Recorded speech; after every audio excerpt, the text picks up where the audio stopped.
Bonjour, je vous propose maintenant d'aborder rapidement la question des trajectoires solaires dans les territoires ultramarins. Ces territoires présentent la particularité d'être tous situés à proximité des tropiques. Parmi les conséquences principales de cette localisation, on retiendra que le soleil est très haut dans le ciel à midi, la durée du jour varie peu au cours de l'année et est proche de 12 heures, les températures moyennes sont élevées et se situent rarement en dessous de 20 degrés, à part en altitude. Les phases de transition entre le jour et la nuit sont assez courtes. Outre la proximité avec les tropiques, certains territoires sont situés dans l'hémisphère sud, ce qui implique que la position du Soleil est inversée par rapport à la métropole et se déplace majoritairement dans la partie nord de la voûte céleste. Pour mieux comprendre les différences avec la métropole, je vous propose de comparer les trajectoires solaires pour 3 journées typiques à Saint-Denis de la Réunion d'une part, à droite de l'écran, et à Lyon d'autre part, à la gauche de l'écran.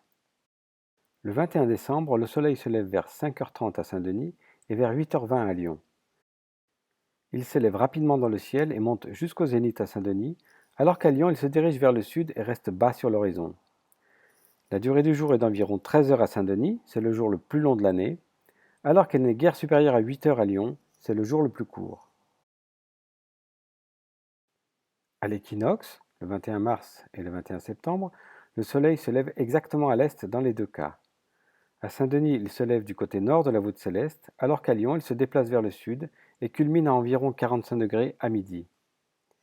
Le soir, le soleil se couche exactement à l'ouest et la durée du jour est égale à 12 heures dans les deux cas.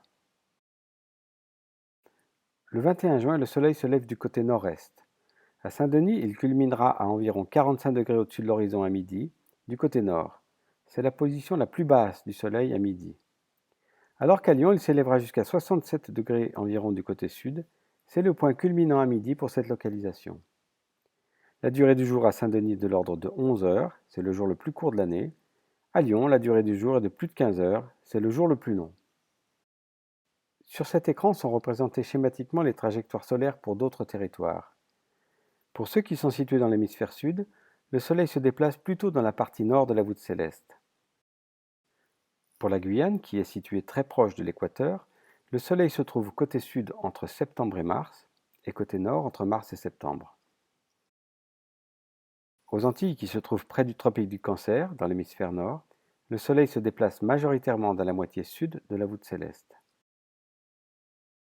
Si l'on regarde plus en détail ce qui se passe le 21 décembre à l'intérieur d'un local situé à Saint-Denis, on constate que le matin, la façade est reçoit beaucoup de soleil, la façade sud est peu exposée, aucun rayon ne rentre par la façade nord, et la façade ouest laisse entrer le soleil durant tout l'après-midi.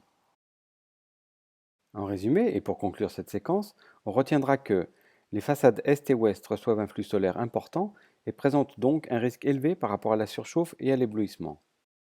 Les façades orientées au nord et au sud sont quant à elles nettement moins exposées en termes d'ensoleillement, ce qui limite les risques de surchauffe et est plus favorable du point de vue du confort visuel. Nous verrons dans une autre séquence quelles sont les implications en ce qui concerne la nature des protections solaires et la façon dont celles-ci doivent être gérées en fonction de l'orientation.